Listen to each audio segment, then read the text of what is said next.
The Appalachian Beginning Forest Farming Coalition defines agroforestry as a practice which cultivates medicinal, edible, decorative, and handcraft crops under a forest canopy that is managed to provide shade levels and habitat which favor growth and enhance production. In central Appalachia, practices used in agroforestry, also known as forest farming, are deeply rooted in communities, many of which historically practiced field and forest farming while relying on timber, coal, and gas industries for income. Today's agroforestry practitioners are building on local community knowledge and legacies to shape new livelihoods while learning from and working with forest habitats in various stages of growth to cultivate non-timber forest products throughout the region. Here is one of their stories.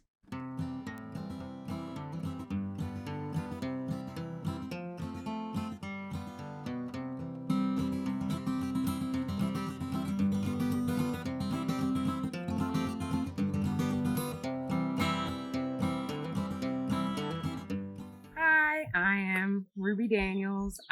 We are in Beckley by address, but this is Stanford City. This is my Sunday school teacher's house, Miss Rosa. But this is the land that my family has lived on in the community. It's an old black coal camp. So my family, the Packs, the Cripes, the Shepherds, all are adjacent to this land. And land that I have access are from the Shepherds, my great-great-grandfather's land, which used to have a mansion, and now it's just gone and it's trees. And I'm trying to bring it back and rebuild a forest here because a lot of it was cleared for agricultural purposes back in the day. And I want to put trees and fruit trees back in the community. So this is my little garden that I've been working on for the last 2 years.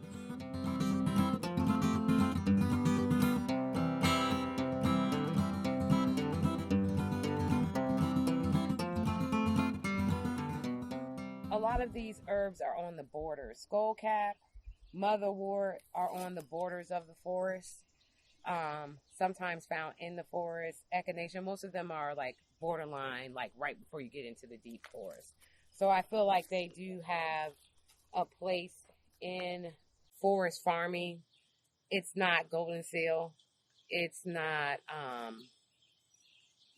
ginseng. But I feel echinacea is so easy to grow. It's an immunodilator like golden seal. Guess what? You can leave golden seal alone now and let a plant that's not endangered, which it is slightly, it's on the risk list. So there is a risk to it, but because it is a native plant, it is beneficial. And I also like to benefit the animals. I have hummingbirds, I have butterflies of all types. I've seen bees I've never seen before. Not the regular honeybees. I have bumblebees. I don't even know what that bug was, but it looked like a bee. It's just so many things that are coming to my garden because I have all these pollinators. And if you're going to mix, because diversity is important in forest farming, there's still potential that you could make it a forest again. So where my two businesses meld is that I'm an example of how you can take a little plot of land and make enough to survive and live. My business is called Creasy Jane. That is my grandmother's mother. And I named it after her because it's just it's branding you cannot buy. Creasy Jane, which are creasy, creasy greens, which are green, the first greens that come up here in Appalachia. They're nutritionally dense. They're spicy taste to them. They're pretty good. I never ate them because I was like, Creasy, he wants to eat those. But then I grew them and I was like, oh, they're pretty good. I like them. I was born in Maryland at Andrews Air Force Base, but I spent summers here. I used to run up and down these roads barefoot. I would come to Miss Rose's house, who was my Sunday school teacher, my grandma's neighbor, and and next door to Arjadine Burke's house and play with her kids. I loved it here and I love the people here. This was the place to be as a Black person, hence why in the southern West Virginia, the original towns like Hinton, Raleigh County, which was at the time probably Fayette, because my family were coal miners in Fayette County, with Fayetteville actually, which is where the new national park is. They were able to make enough money that he could have a mansion built on property he bought. So that's how it pulled us up. My my grandmother's father owned 70 acres in this area that he eventually had to sell off pieces of his land. And so most of this down here. And so what was left was my grandma's house, her brother's plot, which is next door. The church was my Aunt Ruby's, and across the street was my Uncle Emilo's. And then behind that was Garnet, which is my grandmother's brother. So they, sold it off piece by piece or moved into Beckley, the city. He had a restaurant, and he had an apple orchard, which is now right up the street, the hill. That was all apple orchard.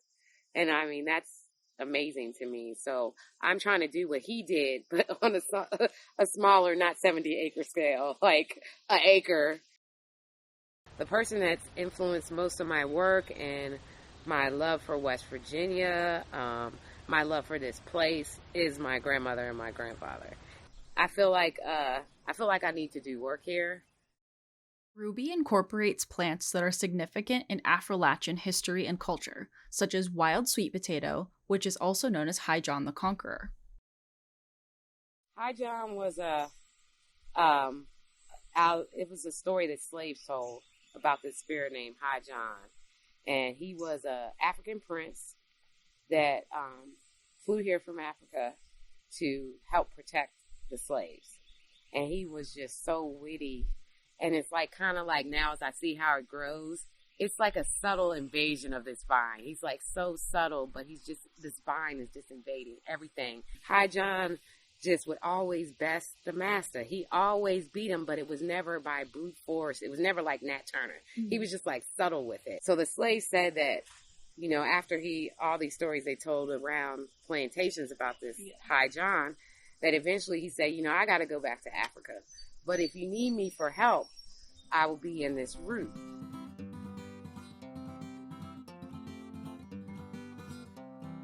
In the spring, it's more busy to plant.